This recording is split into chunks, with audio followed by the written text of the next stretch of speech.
Hello, good morning, नमस्कार। आप सभी का स्वागत है हमारे करंट अफेयर वाले सेशन में। आज 25 नवंबर का सभी जो है करंट अफेयर की चीज़ों को यहाँ पर समझेंगे। टॉप कंटेंट क्या रहने वाला है आज हमारा, तो 2025 में खेलो इंडिया यूथ गेम्स और खेलो इंडिया पैरा गेम्स के बारे में हम लोग समझेंगे, कहाँ आयोजित होगा, और उस्ताद बिस्मिल्लाह खां युवा पुरस्कार कितनों को दिया गया है, और उस्ताद बिस्मिल्लाह खां के बारे में भी हम लोग जानेंगे।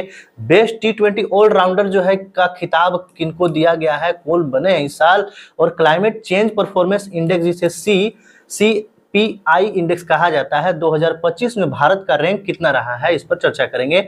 और 19 G20 का समिट कहाँ आयोजन किया गया है इसका, और 20वां जो आयोजन होने वाला है कहाँ आयोजन होने वाला है, इस पर भी हम लोग इस वीडियो पर चर्चा करेंगे। और बहुत सारे जो है करंट अफेयर्स की बातें जो है इस पर की जाएगी, तो अंत तक आप लोग बने रहिएगा। चलिए वीडियो को शुरू करते हैं। संघर्ष से सफलता की रास्ते पर चलते चलते जो है आज रास्ता बना लिया है, तो कल मंजिल भी मिल जाएगी। हौसलों से भरी यह कोशिश हमारी जो है एक दिन जो है क्या लाएगी, तो रंग जरूर लाएगी मेरे दोस्तों। चलिए आज का सेशन को शुरुआत करते हैं। पहला जो हमारा क्वेश्चन है कि वर्ष 2025 में खेलो इंडिया यूथ गेम और खेलो इंडिया पैरा गेम्स का आयोजन किस राज्य में किया जाएगा, कहां पर इसको किया जा रहा है, तो ये आपको बिहार राज्य में किया जाएगा। कहां पे किया जाएगा, तो बिहार में इसको जो है 2025 में अप्रैल में इसको किया जा रहा है, ठीक ना। बिहार में इसको किया जाएगा अप्रैल 2025 में खेलो इंडिया यूथ गेम और पैरा गेम्स। ये देखिए, ये ओलंपिक गेम से मिलता जुलता गेम्स होगा, ठीक है ना। और ये जो जैसे ओलंपिक गेम में होता है, ओलंपिक गेम और Olympic para games Paralympic game होता है, वैसे ही बिहार में 2025 में इसको किया जाएगा आयोजन, ठीक है।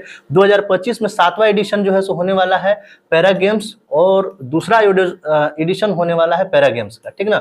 7वां जो एडिशन होने वाला है किसका, तो खेलो इंडिया यूथ गेम का, और दूसरा जो है एडिशन किसका होने वाला है, पैरा गेम्स का, दूसरी बार ये होने वाला है। आयोजन इंडिया में खेलों को बढ़ावा देने के लिए इसको जो है किया गया है। बिगिनिंग मतलब कि शुरुआत कब हुई थी, तो 2017 से इसकी शुरुआत की गई है। खेलो इंडिया के अंतर्गत खेलो इंडिया यूथ गेम्स, खेलो इंडिया यूनिवर्सिटी गेम्स, खेलो इंडिया विंटर गेम्स, खेलो इंडिया पारा गेम्स, इन जो है गेम्स का आयोजन किया जाता है, ठीक है ना। 2025 में अप्रैल में खेलो इंडिया यूथ गेम और पैरा गेम्स का आयोजन कहाँ होने वाला है, बिहार में इसका होने वाला है। ये चीज को आप लोग याद रखिएगा। चलिए सेकंड क्वेश्चन की ओर चलते हैं।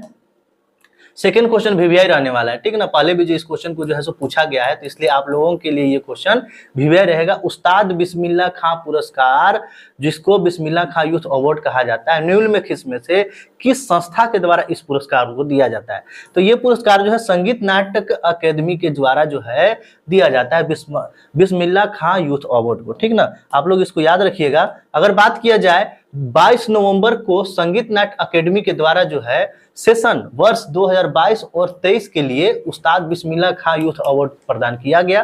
और 2022-23 के लिए जो है टोटल कितने जो है आर्टिस्ट रहे, तो 82 आर्टिस्ट को आर्ट के क्षेत्र में उस्ताद बिस्मिल्लाह खां यूथ अवार्ड जो है क्या किया गया, उनसे सम्मानित किया गया। प्रमुख विजेता 2023 के कौन रहे हैं, लक्ष्मी नारायण जैन जिनका नाम है, ठीक ना। और 2022 के 8 में इनको जो है किनको दिया, उन्नमुत्तम मुरला नाम है इनका, ठीक है ना।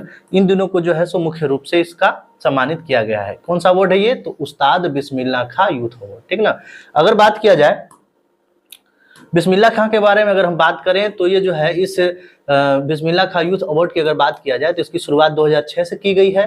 कौन देता है, तो संगीत नाट्य अकेडमी के द्वारा जो है दिया जाता है। यह पुरस्कार उन आर्टिस्ट को दिया जाता है जो 40 वर्षों से कम आयु के जो है, कम आयु में थिएटर, म्यूजिक, डांस के क्षेत्र में उत्कृष्ट प्रदर्शन, अच्छे प्रदर्शन जो है किए हैं, और इनको ये अवार्ड जो है दिया जाता है। साथ ही साथ 25,000 रुपए का इनको इनाम भी दिया जाता है।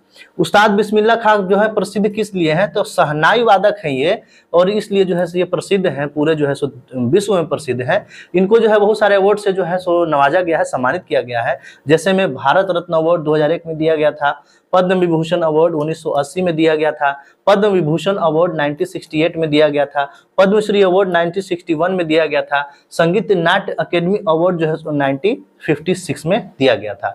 अगर बात किया जाए, क्वेश्चन आए कि उस्ताद बिस्मिल्लाह खां यूथ अवार्ड किसके द्वारा दिया जाता है, किस जो है किसके द्वारा, तो आप लोग कहिए, लिखिए, उसको टिक लगाइएगा। संगीत नाट्य अकेडमी के द्वारा जो है दिया जाता है, ठीक ना। इसको आप लोग याद रखिएगा। चलिए नेक्स्ट क्वेश्चन की ओर चलते हैं। नेक्स्ट क्वेश्चन है, नवंबर 2024 में आईसीसी द्वारा की गई रैंकिंग के अनुसार दुनिया के सर्वश्रेष्ठ टी20 ऑलराउंडर, बेस्ट टी20 ऑलराउंडर इन द वर्ल्ड किनको जो है सो ये खिताब दिया गया है? तो ये दिया गया है आपको हार्दिक पांड्या को। किनको दिया गया है? हार्दिक पांड्या को टी20 ऑलराउंडर इन द वर्ल्ड का बेस्ट खिताब जो है सो इनको दिया गया है।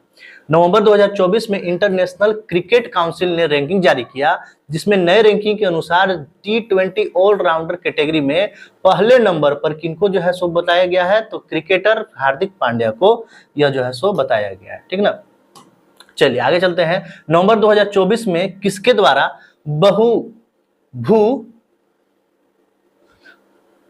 नेक्स्ट क्वेश्चन है, नवंबर 2024 में किसके द्वारा भू निर पोर्टल का जो है शुभारंभ किया गया है? किसके द्वारा जो है भू निर पोर्टल का जो है शुभारंभ किया गया है? तो ये जो है सो किया गया है आपका सीआर पाटिल के द्वारा। किनके द्वारा किया गया है? सीआर पाटिल के द्वारा जो है भू निर पोर्टल का जो है शुभारंभ किया गया है। यूनियन मिनिस्टर ऑफ जल शक्ति कौन है? तो सीआर पाटिल है, जिन्होंने क्या किया है? भू निर पोर्टल का शुभारंभ किया है। भू निर पोर्टल को नेशनल इंफॉर्मेटिक सेंटर जो है एनआईसी के कॉरपोरेशन से सेंट्रल ग्राउंड वाटर अथॉरिटी द्वारा जो है विकसित किया गया है इस पोर्टल को। इसके माध्यम से क्या होगा कि ग्राउंड वाटर के जो है उपयोग के लिए अनुमति जो है सो क्या की जाएगी? प्रदान की जाएगी। और इस पोर्टल का एम क्या होगा? तो देश भर में ग्राउंड वाटर के उपयोग में ट्रांसपेरेंसी और स्टेबिलिटी को क्या किया जाएगा? बढ़ावा दिया जाएगा। यहाँ पर कौन सा पोर्टल है? भू निर पोर्टल। किनके द्वारा लॉन्च किया गया है? तो सीआर पाटिल के द्वारा, जो यूनियन मिनिस्टर ऑफ जल शक्ति के जो है क्या है? ये मिनिस्टर है। ठीक ना, चलिए नेक्स्ट की ओर चलते हैं। नेक्स्ट है हमारा क्लाइमेट चेंज परफॉर्मेंस इंडेक्स 2025 में भारत की रैंक क्या रही है? तो ये जो है 10वां रैंक जो है सो भारत का रहा है। अगर बात किया जाए 2024 का, तो 2024 का जो है सो रैंक था 7वां रैंक था, और 2025 में क्या रैंक रहेगा? तो जो है सो 10वां रैंक रहेगा। तो 3 स्थान जो है सो ये क्या हुआ है? ये जो है सो इसमें घटा बढ़ा है। अजरबैजान में जो है COP29 का बैठक किया गया, और बैठक के दौरान जो है German watch new climate institute और CAN international the climate changing performance index के जारी किया गया, और इस इंडेक्स के द्वारा जो है भारत की रैंक कितनी रही? तो 10वीं रही है, जो कि तीसरा स्थान भी नीचे चला गया पिछला साल से। और CCPI 2025 में भारत की रैंक जो है कितनी है? 2025 में तो 10वीं रैंक रही है, और 2024 में 7वीं रैंक रही है। इंडेक्स के अनुसार भारत में प्रति व्यक्ति कार्बन डाइऑक्साइड का उत्सर्जन दर कितना है?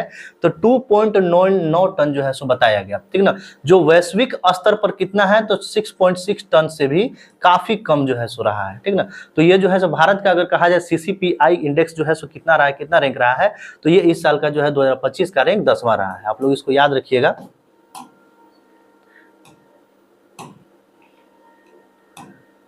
अगर बात किया जाए क्लाइमेट चेंज परफॉर्मिंग्स के कितने जो है सो देश होते हैं, सम्मिलित होते हैं, तो 67 देश जो है सम्मिलित किया जाता है।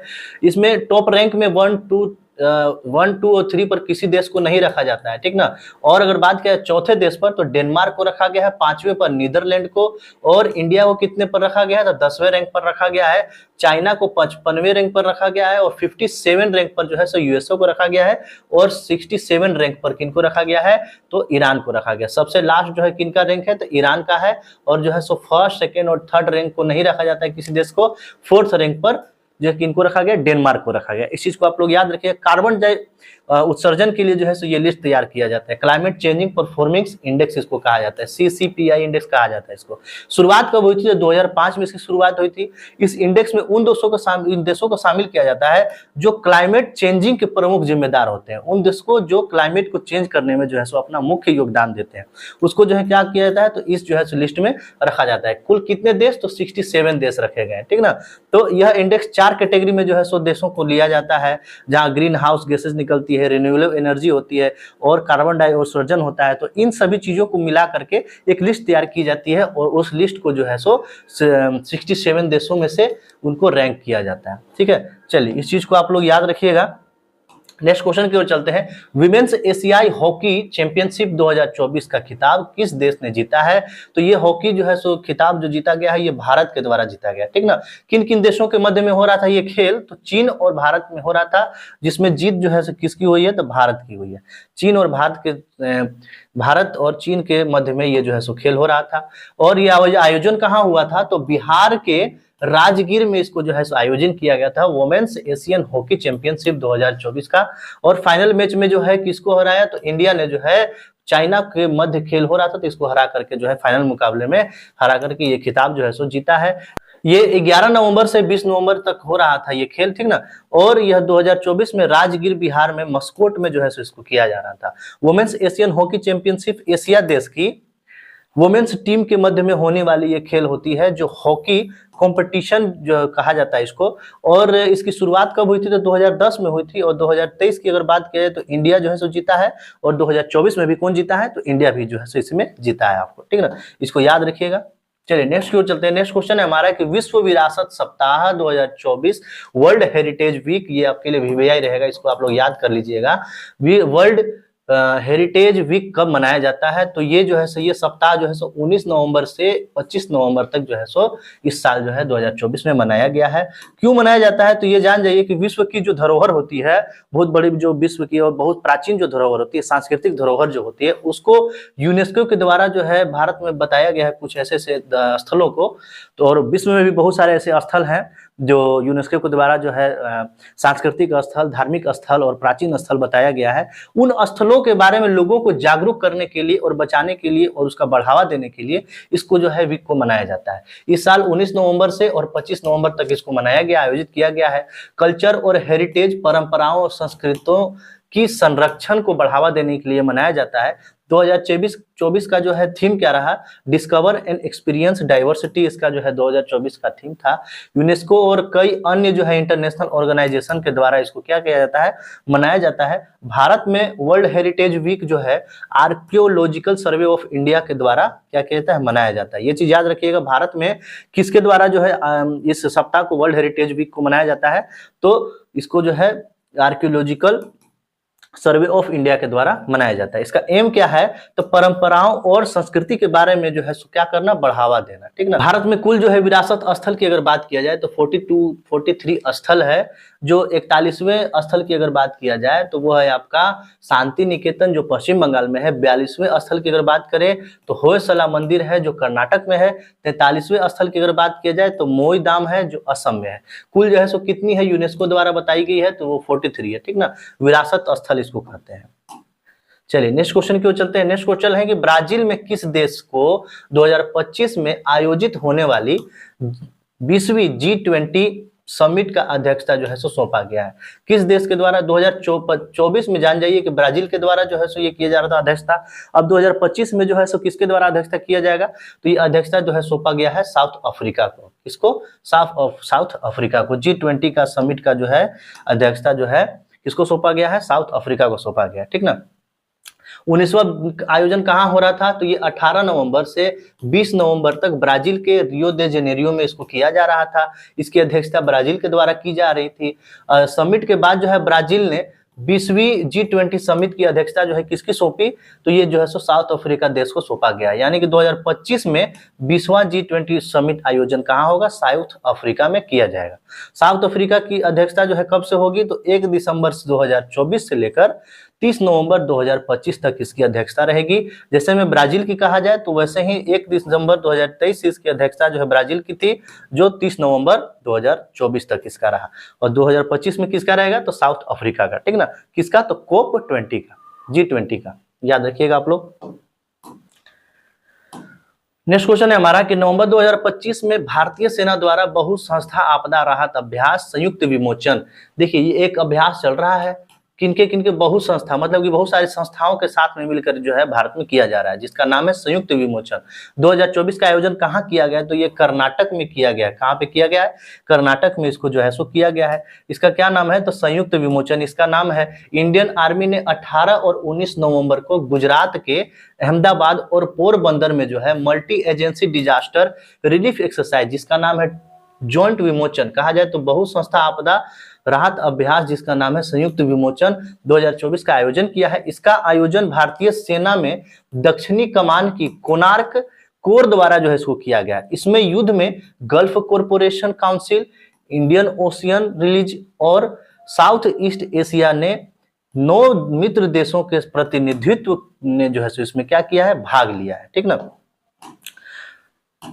और कहा जाए इसका एम क्या है, तो विभिन्न इंस्टीट्यूशन जैसे कि गवर्नमेंट्स एजेंसियां, राहत संगठन और अन्य संस्थाओं के बीच में बेहतर तालमेल को करते हुए सहयोग स्थापित करना ही इसका मेन जो है सो एम है। साथ ही नेचुरल डिजास्टर जो है सो उस नेचुरल डिजास्टर के समय तुरंत रेस्क्यू और सहायता के लिए जो है सो इस स्थिति का जो है सो तैयारी करना ही मुख्य जो है सो इसका उद्देश्य है, ठीक ना। चलिए, इसका क्या नाम है, तो इसका नाम है आपका संयुक्त विमोचन इसका नाम है, जो अभी जो है कहाँ किया गया है, तो गुजरात के अहमदाबाद में इसको किया गया है। इस चीज को आप लोग याद रखिएगा।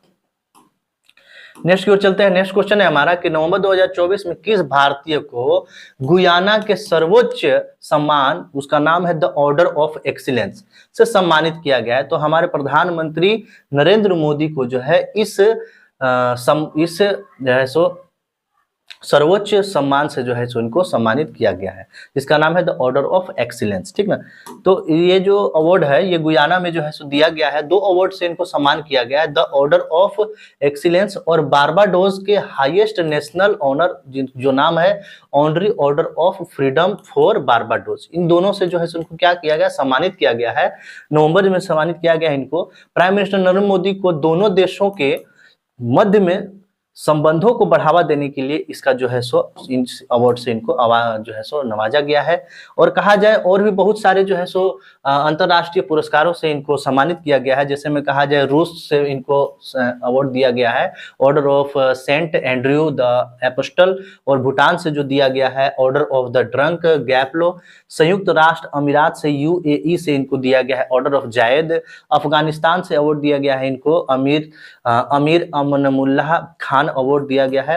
तो इस प्रकार से बहुत सारे जो है सो बहुत सारे अंतरराष्ट्रीय पुरस्कार से इनको सम्मानित किया गया प्रधानमंत्री मोदी जी को। तो ये आप लोग याद रखिएगा कि बहुत सारे जो है अंतरराष्ट्रीय पुरस्कार से प्रधानमंत्री मोदी जी को सम्मानित किया गया है। चलिए, यहाँ तक तो हमारा लास्ट क्वेश्चन था। अब हम लोग चलते हैं लास्ट डे रिवीजन की ओर। लास्ट डे रिवीजन है हमारा कि 73वें मिस यूनिवर्स विक्टोरिया केयर थिलविग किस देश से संबंधित रखती हैं। 73वें मिस यूनिवर्स कौन बनी है, तो याद रखिएगा विक्टोरिया केयर थिलविग बनी है, जो डेनमार्क से जो है सो संबंधित है। 73वें मिस यूनिवर्स जो है सो कौन बनी है, तो विक्टोरिया क्रेज थिलविग बनी है।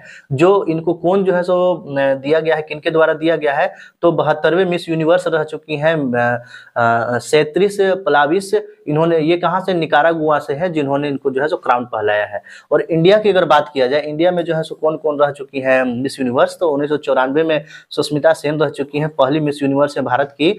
2000 में जो है लारा दत्ता को दिया गया था मिस यूनिवर्स का अवार्ड, और 2021 में हरनाज संधू नाम था इनका। इनको जो है सो भारत की ये जो है सो क्या रह चुकी है, तो ये मिस यूनिवर्स रह चुकी है, ठीक ना। ये चीज को आप लोग याद रखिएगा। नेक्स्ट क्वेश्चन है हमारा इसका रिवीजन का कि विश्व शौचालय दिवस हर साल कब मनाया जाता है। वीवीआई क्वेश्चन है। तो 19 नवंबर को हर साल जो है विश्व शौचालय दिवस मनाया जाता है, ठीक ना। इसको याद रखिएगा। सफाई और स्वास्थ्य रखने के लिए इसका जो है महत्व के बारे में, सफाई और स्वास्थ्य के महत्व के बारे में, इसको जागरूकता फैलाने के बारे में इसको जो है मनाया जाता है वर्ल्ड टॉयलेट डे। और इसको लाने का जो है सो वर्ल्ड टॉयलेट ऑर्गेनाइजेशन 2001 में जो है इसको स्थापना किया गया था, लेकिन 2013 में यूनाइटेड नेशन ने 19 नवंबर को वर्ल्ड टॉयलेट डे मनाने का आधिकारिक मान्यता दिया था। 2024 का अगर थीम की बात किया जाए तो ए प्लेस फॉर पीस है, और 2023 में अगर बात किया जाए इसका थीम का, तो एस्केलेटिंग चेंज जो है सो इसका थीम रहा है। चलिए, नेक्स्ट क्वेश्चन है कि किस देश की अध्यक्षता में 19वीं G20 समिट का आयोजन किया गया, तो ब्राजील की अध्यक्षता में जो है किया गया।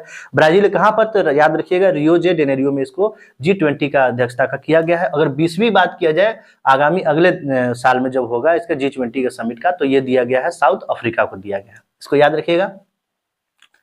राष्ट्रीय प्रेस दिवस हर साल कब मनाया जाता है, तो राष्ट्रीय प्रेस दिवस हर साल 16 नवंबर को मनाया जाता है। ये वीवीआई रहेगा।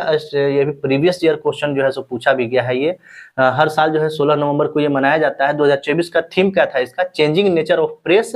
ये 2024 का थीम रहा है। नेशनल प्रेस डे ईयर 1966 से जो है इसको मनाया जा रहा है। इसकी कार्य की शुरुआत कब हुई थी, इसकी स्थापना जो है press council of India formation की स्थापना 1966 में हुई थी, जिसका कार्य 16 नवंबर को शुरुआत किया गया था। इसी के उपलक्ष्य में जो है हर साल 16 नवंबर को नेशनल प्रेस डे मनाया जाता है, ठीक है ना। इंडियन प्रेस डे के रोल को सम्मानित करने और उसकी इंपॉर्टेंस को समझाने के लिए इस दिन को जागरूकता के रूप में जो है इस दिन को मनाया जाता है, नेशनल प्रेस डे 16 नवंबर को। 2024 नवंबर में किसे स्टाफ सिलेक्शन कमीशन एसएससी का चेयरमैन जो है नियुक्त किया गया है? तो एस गोपाल कृष्णन को एसएससी का चेयरमैन नियुक्त किया गया है। ये चीज को आप लोग याद रखिएगा। नेक्स्ट है कि निम्नलिखित में से किसने 11 नवंबर को न्यायमूर्ति संजीव खन्ना को भारत के 91 मुख्य न्यायाधीश के रूप में शपथ दिलाया है? तो अभी हमारे जो है 91 मुख्य न्यायाधीश कौन बने हैं, इस चीज को याद रखिएगा। तो वो बने हैं आपके न्यायमूर्ति संजीव खन्ना। इनको जो है किन्होंने जो है शपथ दिलाया है? तो राष्ट्रपति द्रौपदी मुर्मू ने जो है इनको शपथ दिलाया है। जलवायु पर संयुक्त राष्ट्र की 29वीं वार्षिक बैठक, जिसे COP29 कहा जाता है, कॉन्फ्रेंस ऑफ पार्टीज का आयोजन 11 नवंबर से 22 नवंबर तक का आयोजन किया गया था। किस देश में इसको आयोजन किया गया था? तो ये आप लोग याद रखिएगा कि अजरबैजान के बाकू शहर में इसको आयोजन किया गया था। तो यहां तक हमारा जो है लास्ट क्वेश्चन था और जो है हमारा क्वेश्चन यहां तक कंप्लीट हो गया है। तो उम्मीद करते हैं ये सेशन आप लोगों को अच्छा लगा होगा। तो नेक्स्ट वाले में हम लोग 26 नवंबर वाले में फिर से मिलेंगे। तब तक के लिए थैंक यू।